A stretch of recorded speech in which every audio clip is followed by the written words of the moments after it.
The test is in 4 parts: Part 1, Part 2, Part 3, and Part 4. Now look at Part 1.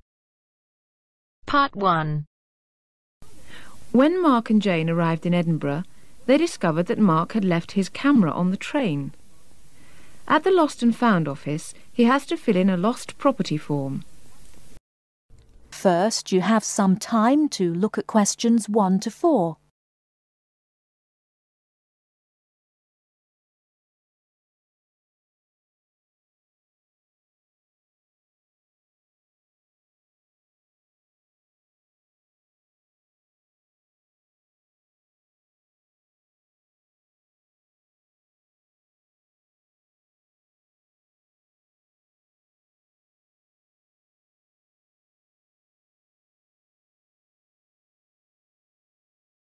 Now we shall begin.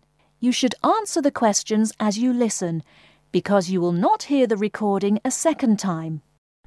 Listen carefully and answer questions 1 to 4. Good evening, sir. Can I help you? Yeah, I think I left my camera on the train from London early today. Did you, sir? Oh, well. In that case, we'd better fill in a lost property form. Can you tell me your name? Yeah, it's Mark Adams. Okay. Your address? You mean in Britain or in the States? How long are you staying? Oh, I've still got a few months in Britain. Okay, then. Can you give me your address here? Right. It's 21 Thames Drive, Leigh-on-Sea. That's Leigh on Sea, Essex.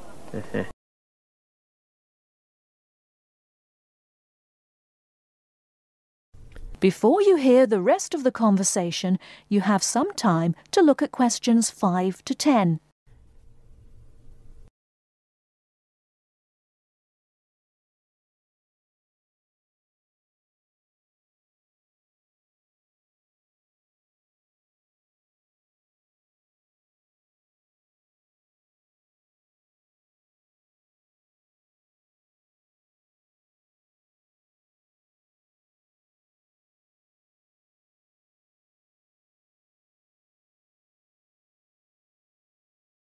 Now listen and answer questions 5 to 10. Do you want the phone number? Yes, I'd better have that. Okay, 0702 35211.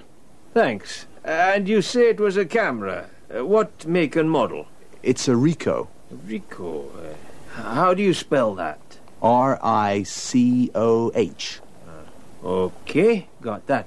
Now, you say it was the London train. What time did it arrive in Edinburgh?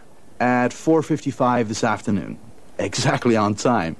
Well then, if we find it, sir, shall we phone you? No, I think I'll drop in the day after tomorrow to check up. Right you are, sir. We'll do our best.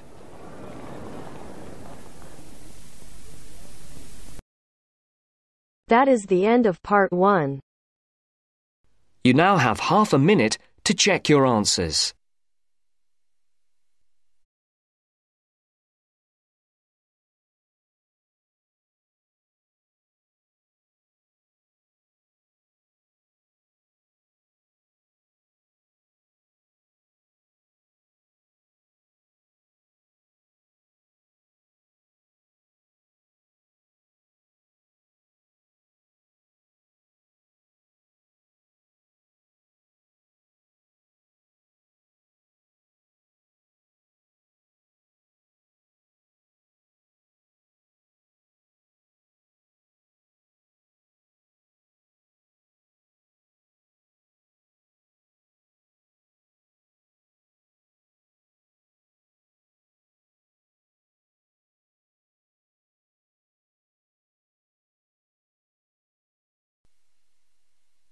Now turns to Part 2.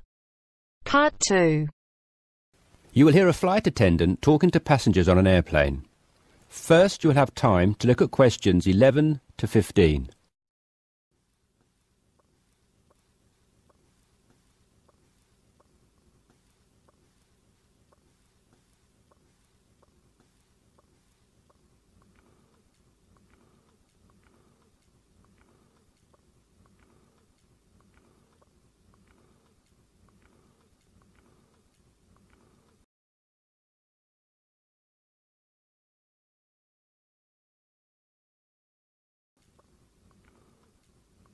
Now listen carefully and answer questions 11 to 15. Good morning, everyone. I hope you all slept soundly overnight. I'm pleased to confirm that our flight is running on schedule and we expect to arrive in Christchurch at 8 a.m. local time. That's about 50 minutes from now. I've been advised by our pilot to warn you that there may be some turbulence on our descent, so please remain seated and have your seatbelt on at all times. As you may have heard, a fairly severe tropical depression is headed for New Zealand and, in fact, is reaching the west coast of the South Island as we speak. Thankfully, we are landing on the east coast, where the weather is still relatively good. Wind speeds are steady at around 15 miles per hour, and the sky is generally overcast, though the sun may creep out from time to time as the morning progresses. That said, when the storm reaches this afternoon, conditions will deteriorate rather quickly. Please exercise extreme caution if you're travelling anywhere on the island today.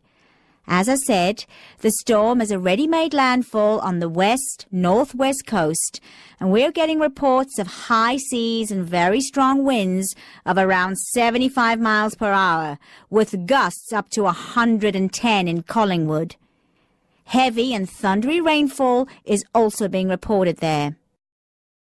The Southern Alps are experiencing severe blizzard conditions, and there is a virtual whiteout on the roads. There are accumulations of up to 3 foot of snow already, so please, under no circumstances, be tempted to take the mountain road from Christchurch to Bluff. Use the coastal route for the entire journey if you must go down south. Over in the west, in Hokitika, and the southwest, in Milford, conditions are bad with heavy rain, high winds, and high seas.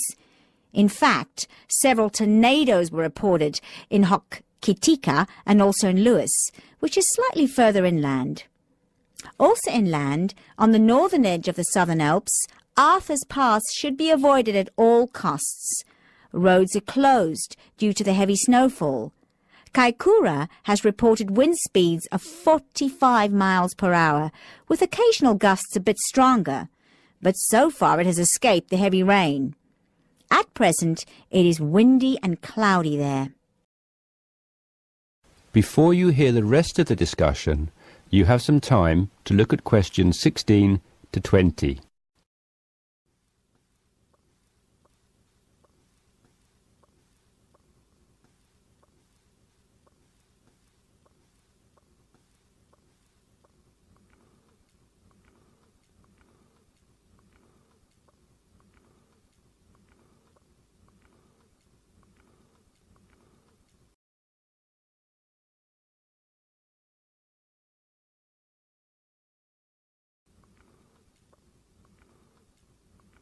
Now listen and answer questions 16 to 20. Hello again, ladies and gentlemen. We should be landing in approximately 10 minutes' time. Just an update for you on the weather conditions in and around Christchurch. We expect the storm to reach us by approximately 1 p.m.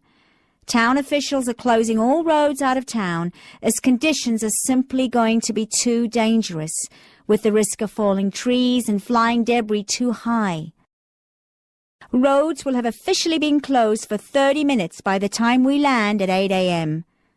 Passengers whose travel plans did not entail an overnight stay in Christchurch, we would like to extend our apologies to you on behalf of the Christchurch Town Council for the inconvenience caused.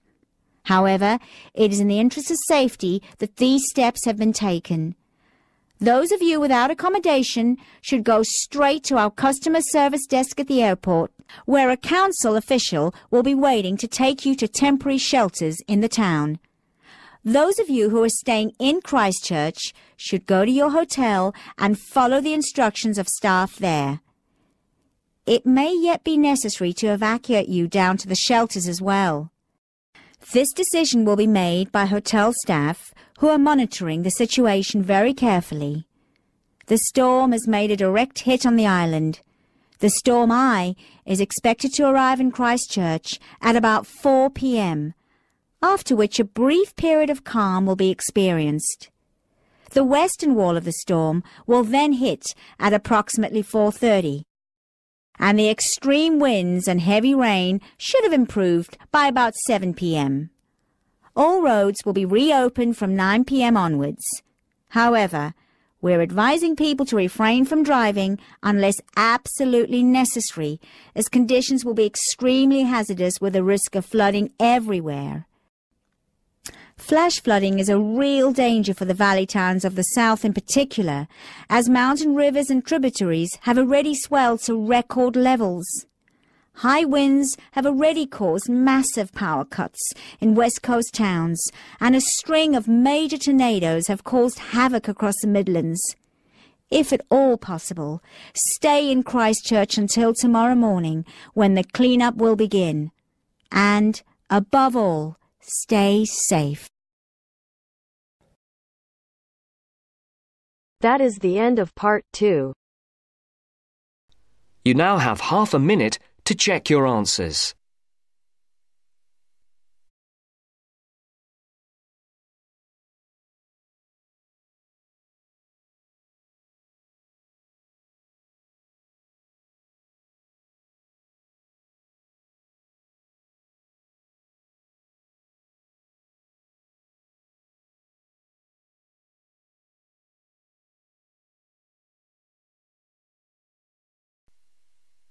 Now turns to part 3. Part 3. Now turns to part 3. Part 3. You will hear some students talking about an arts assignment. First, you have some time to look at questions 21 to 25.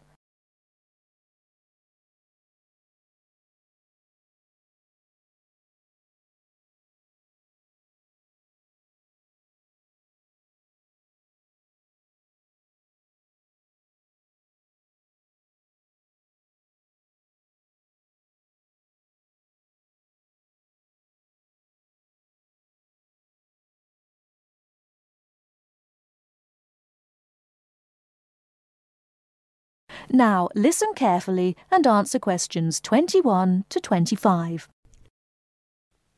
What have you been working on, Arthur? I've been looking into the funding of the arts by the Arts Association. Oh, Mr. Simpson gave you that topic, did he? Yes, it's not too difficult. At least all the facts and figures are easy to find, or I think they will be. I've done a lot of useful stuff already. Simpson hasn't asked me to present my research for the past few seminars, so I think he might ask me this time. Well, what have you found out? Well, it's big money at the Arts Association. £330 million from the government and £118 million from the lottery. Let me see, I've got my notes here. Now, the Arts Association mission statement tells us that it exists to develop, sustain and promote the arts. So that's clear. But then we need to know exactly how it can do this. However, before we get to that, there are certain issues which the association must take into account. What are those issues? They are, first, access. This is the idea that the arts mustn't be just for the few. Not just Italian opera, but pop concerts too. Something like that. Other issues are education, cultural diversity, social regeneration and social inclusion. All these are different ways of saying that the arts are for everyone. All right, but what does it actually do? It does what it wants, I think. The government does not interfere in its activities, but demands that it gets value for money for its funds. But there must be certain programmes that it carries out. Oh, yes. There is the touring programme, which is what it says. That is, a programme to support... Give money to? Yes, that's right. To support touring companies, for example, dance companies, orchestras and so on. There is also the recovery programme. What on earth is that? It's a financial programme to give extra money to organisations which are financially in a bad way, or which might have financial difficulties in the future. Like it says, it's for their recovery. It all seems very complicated. It is.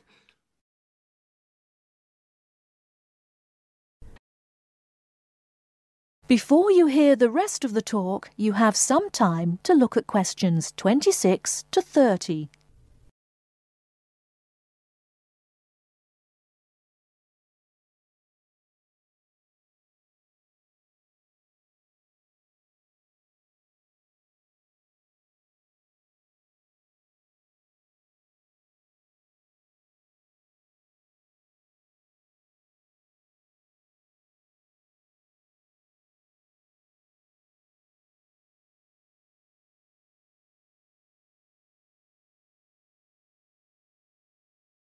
Now listen and answer questions 26 to 30.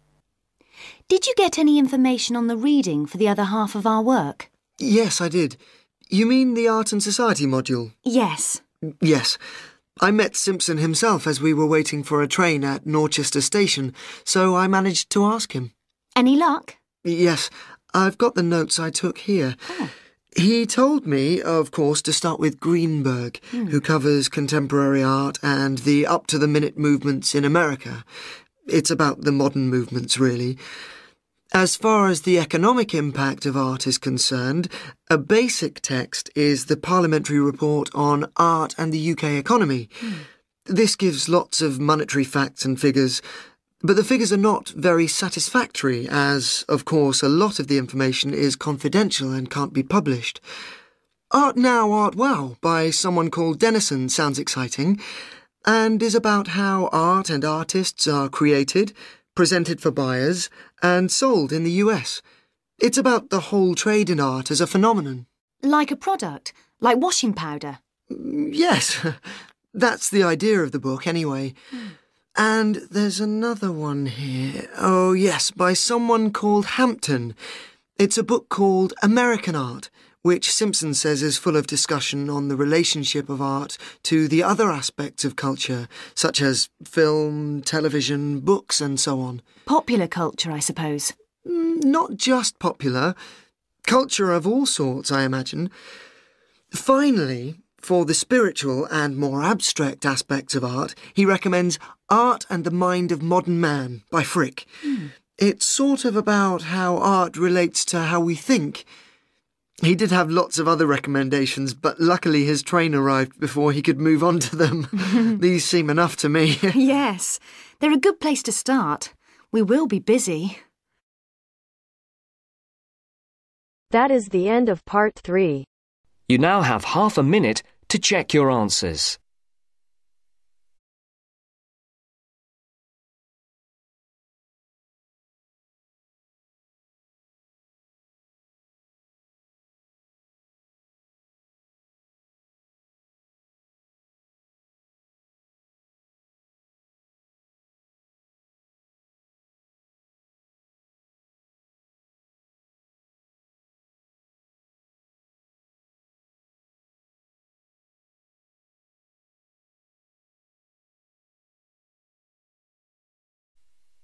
Now turns to part 4. You will hear part of a lecture about the school calendar. Listen carefully and answer questions 31 to 40.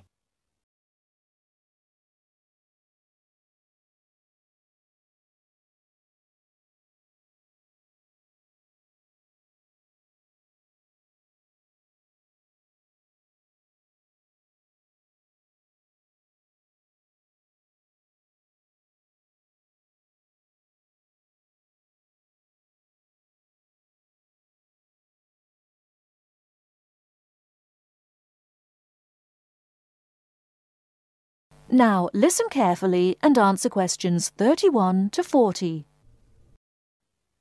So, having seen that the six-term system has passed the test of cost-effectiveness, we can move on to the educational aspects of this arrangement. Firstly, all the terms would be approximately the same length. Instead of terms up to 13 weeks, which we have now, there could be a repeating pattern of 7 weeks of term time plus 2 weeks of vacation. This would be repeated 6 times per year. How does this affect the effectiveness of the educational provision? The most noticeable result would be that the very long summer holiday would be reduced in length. This byproduct of the six-term system could be beneficial. There's plenty of evidence of huge learning loss by pupils during the summer holidays. By learning loss, we mean the amount that pupils forget or lose during a holiday break. Ashley carried out a number of analyses which showed this conclusively. He investigated 39 studies examining the effects of summer holidays on standardized test scores. His analyses indicated that summer learning loss equaled 2 weeks to 7 weeks of instruction. On average, children's test scores were 3 weeks lower than when they left school in the previous term. He also found differences in the learning loss effect according to subject.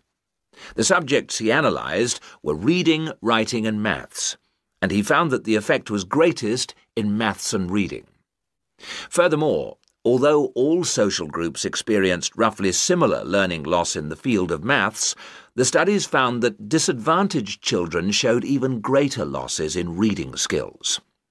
So, the problem of learning loss in traditional schools is clear. However, the results of studies into the six-term system and learning loss are ambiguous.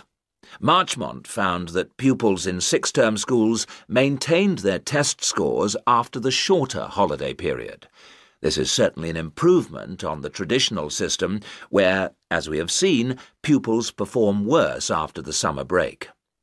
Benson, however, found no differences between those in traditional schools and on the six-term schedule. It would seem reasonable that if long holidays result in learning loss, then shorter holidays should result in less learning loss. So we await the outcome of further studies. Historically, of course, everyone knows the reason for our system of 3 terms per year.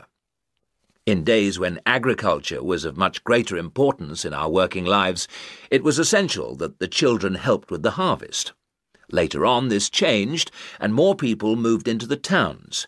But then there was a new problem. Before air conditioning, it was very impractical to try to teach children in the summer months. Nowadays, that's no longer a barrier. One way of providing something different is the summer school. Here, there is a completely different kind of educational provision. Cooper and others investigated 93 summer schools and the results they achieved. They all had a positive effect on learning. Most summer schools, of course, have small classes, and class size was shown to have a positive effect. Additionally, summer school children usually benefit from a great deal of parental support, not least because payment of fees is involved, and this, as so often, was shown to produce very good outcomes. Results were most impressive, in maths in general. That is the end of part 4. You now have half a minute to check your answers.